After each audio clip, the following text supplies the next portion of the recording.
Putin stated that he wants to capture new Ukrainian territories. We do not have such a task to take, Sami, but in principle, I do not rule it out. And for the first time, a member of the Russian State Duma spoke about the real situation in the economy.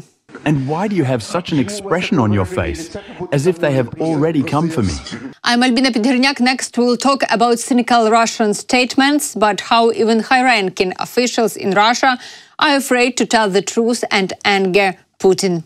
The Minister of Foreign Affairs of Ukraine, Andriy Sybiha, responded to Putin's statements about the foot of a Russian soldier on Ukrainian soil. The head of the Ukrainian Ministry of Foreign Affairs noted that wherever the foot of a Russian soldier steps, it brings death everywhere. And Putin's statements are simply cynical. After all, Putin himself destroyed about 1 million of his own soldiers. Andriy Sybiha wrote about this on the social network X. Putin's cynical statements demonstrate complete disdain for U.S. peace efforts. While the United States and the rest of the world have called for an immediate end to the killing, Russia's top war criminal discusses plans to seize more Ukrainian territory and kill more Ukrainians. But of all Putin's deranged statements today, one about the Russian soldier's foot stands out. In reality, wherever a Russian soldier sets foot, he brings along only death, destruction, and devastation. Putin does not care about Russian soldiers or their feet torn apart by Ukrainian drones. He is a mass murderer of his own people. He already disposed 1 million Russian soldiers in a senseless bloodbath in Ukraine without achieving a single strategic goal. 1 million soldiers, 2 million feet. And while Putin is busy sending Russian feet to invade other countries, he is bringing Russians inside the country to their knees economically. His cynical statements serve only one purpose: to divert public attention away from the complete failure of his quarter-century rule. It has brought Russia into the shameful club of rogue regimes like North Korea and Iran, international isolation, and endless economic stagnation, which will only worsen. The only way to force Russia into peace is to deprive it of its sense of impunity. Increase support for Ukraine's defense and hit the Russian economy hard with devastating sanctions. Designate Russia as a terrorist state. Isolate it fully. Bring Moscow back to its senses. I'd like to remind you that the day before, the Russian dictator spent 4 hours at St. Petersburg Economic Forum talking about his inadequate understanding of the world order and justifying the terrorism committed in Ukraine. Putin cynically talks at the Economic Forum about the fact that where the foot of a Russian soldier steps, there is a Russian land. The most surprising thing in the cynical of Putin's statements, after all, it is known that the Ukrainian army has already destroyed 1 million invaders who set foot on Ukrainian soil.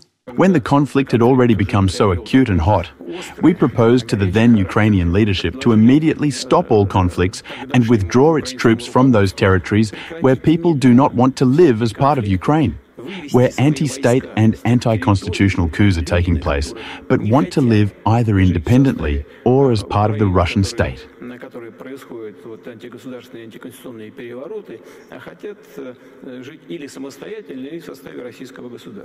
They refused. Further, these are not political decisions, but the logic of hostilities. Because military people look at where it is better. Where are the ravines, mountains? Where are the rivers? Where it is better for the troops to go in order to achieve the final result with the least losses. A certain logic of hostilities takes place, and the troops find themselves in different territories. But, you know, we have such an old... Well, this is not a proverb, not a parable, but an old rule, where there are many Russian soldiers than ours. And at the Economic Forum, Putin said how much he is interested in the ensuring peace. Putin spoke about the fact that he seems to understand that there is a great threat of the Third World War and that he is very worried about it. The Russian dictator talks about all this as if from the position of a victim. For example, he spoke about the Russian-Ukrainian war as about the event that Russia is going through on the territory of Ukraine. I say without any irony, without jokes. Of course, There is a lot of conflict potential. It is growing, and it is right under our noses. It concerns us directly. The conflict that we are experiencing in Ukraine, in this direction, what is happening in the Middle East. And, of course, we are very concerned about what is happening around Iran's nuclear facilities. We are concerned about what this could lead to.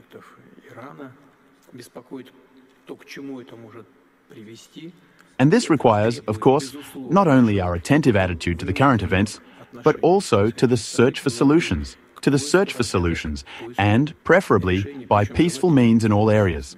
I am speaking quite sincerely. But for the sake of this, we are the same. How cynical one must be to kill hundreds of people and at the same time talk about peace. Why I'm talking about the cynicism of Russian statements, it is because Putin, who said that he is supposedly afraid of the Third World War, creates a feeling of a completely uneducated reality with his statements. And the Russians play along with him in this inadequacy, and he's also trying to immerse the world in his inadequacy. For example, he's afraid of the Third World War, but doesn't exclude an attack on the city of Sumy and his occupation. This indicates a great cynicism or a mental illness of this person. They got into the Kursk region and committed a whole lot of crimes there, and crimes against the civilian population. We took them out of there with huge losses for them, and now we are forced to create security zones along the borderline because they are constantly attacking from there with artillery and unmanned aerial vehicles. The length of this security zone? Well, in the Sumy region, the depth is somewhere between 10 and 19 kilometers, somewhere 8, 10, 12 kilometers. Next is the city of Sumy, the regional center. Well, we do not have such a task to take Sumy, but in principle, I do not rule it out. Putin also talked about the Russian economy, but not much. He traditionally noted that the Russian economy is growing in spite of the sanctions. And according to him, of course, those countries that impose the sanctions are losing. Here, Putin rhetorics has traditionally remained unchanged. The Russian dictator continues talking about his fantasies. The fact is that our enemies, ill-wishers, they are constantly looking for some ways to inflict economic damage on us. And above all, they themselves suffer from this. You have just talked only about energy resources. Our experts have done the math, and not ours either. By the way, I think Eurostat also gives them. The Eurozone, for example, the damage to the Eurozone from abandoning only gas, in my opinion, the damage for them amounted to about 200 billion euros. They lost 200 billion euros, and there is a general rise in prices.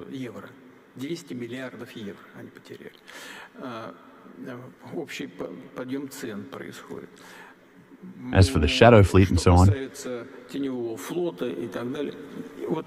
but there are also real numbers at the situation in the economy. It was spoken about by none other than the deputy from United Russia, Andrei Makarov, at the same economic forum in St. Petersburg. For your understanding, in fact, in pro-Putin Russia, now they are very dissatisfied with how the Russian economy is growing. And the first question, according to tradition, I also want to ask our dear regular guest or already host, probably Andrei Mikhailovich Makarov. This is just a necessary symbol of our breakfast. Andrei Mikhailovich, what is your point of view? What steps should be taken by both business and the state so that we return to rapid economic growth? Do we have such a chance, and what do you think about the next year? How do we survive until the next breakfast?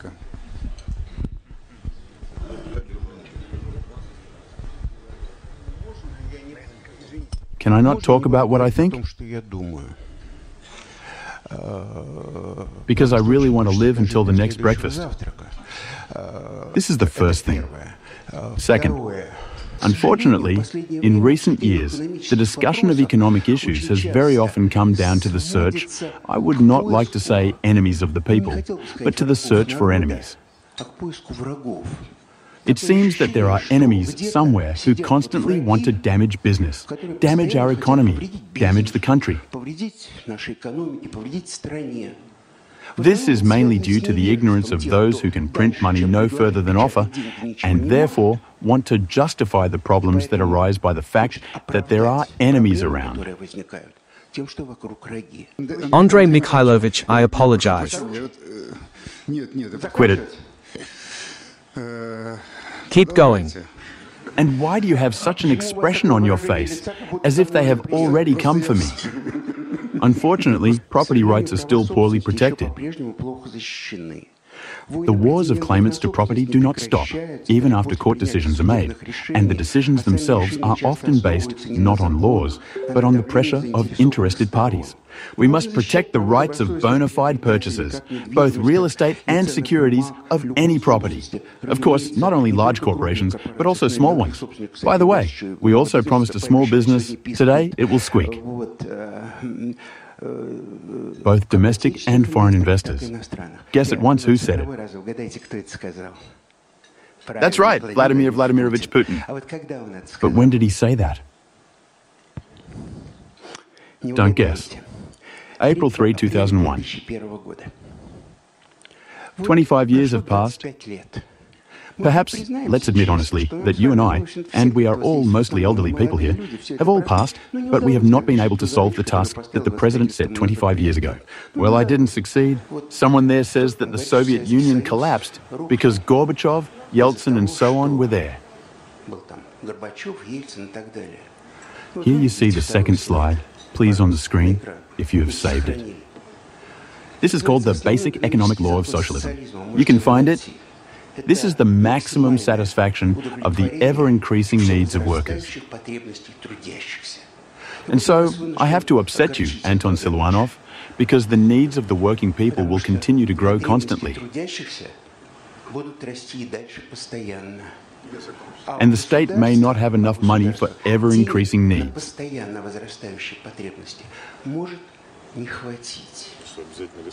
Socialism collapsed only because it could not fulfill its basic economic law. And we have not even written our basic economic laws yet. Thank you. US President Donald Trump said that it will be very difficult for him to demand that Israel stop attacking Iran because Israel is not going to lose. At the same time, he noted that he's giving Iran a maximum of 2 weeks to reach a peace agreement. And here Iran, of course, hoped for the scenario that worked for Trump and Putin, when Putin simply manipulates Trump, prolonging the war in Ukraine. Trump gave Putin 2 weeks, then other 2 weeks. It didn't work out that way with Iran because Israel has very clearly shown its specific capabilities. Currently, Trump has no choice but to declare that he knew in advance about all the plans of Israel and simply supports them. Meanwhile, during his latest press conference, US President Donald Trump said that he has already resolved a number of conflicts and deserves the Nobel Peace Prize for that. He said he should have already won 4 Nobel Peace Prizes for his efforts in Rwanda, Congo, Serbia, and in resolving the conflict between India and Pakistan. Speaking about the Russian-Ukrainian war, Trump advised those who call for the war to continue be careful in their statements. Liam Cosgrove with Zero Hedge. Former Congressman Matt Gaetz threw out an interesting idea suggesting that if you were to broker a deal where nuclear inspectors go into both Israel and Iran, that you could win a Nobel Peace Prize, and they might even rename it the Trump Peace Prize. Did you hear those? What do you think of that? Well, they should give me the Nobel Prize for Rwanda, and if you look the Congo, or you could say Serbia, Kosovo, you could say a lot of them. You could say, I mean, the big one is India and Pakistan. I should have gotten it 4 or 5 times. I should get it for the, I would think the Abraham Accords would be a good one too. They won't give me a Nobel Peace Prize because they only give it to liberals. Would you support Iran? And you know, it didn't take long. The Pakistan government has indeed decided to recommend Trump for the Peace Prize. The office wrote about this on its page on the X social network. The statement says that the great strategic foresight and outstanding statesmanship on the head of the White House managed to reduce the level of tension between India and Pakistan, achieve a ceasefire and avert a large-scale conflict between the two nuclear powers, which could have had catastrophic consequences for millions of people in the region and beyond. Government of Pakistan recommends President Donald J. Trump for 2026 Nobel Peace Prize.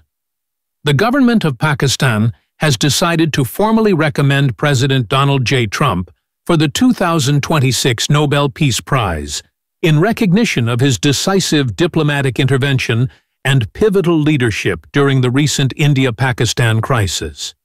The international community bore witness to unprovoked and unlawful Indian aggression, which constituted a grave violation of Pakistan's sovereignty and territorial integrity, resulting in the tragic loss of innocent lives, including women, children, and the elderly.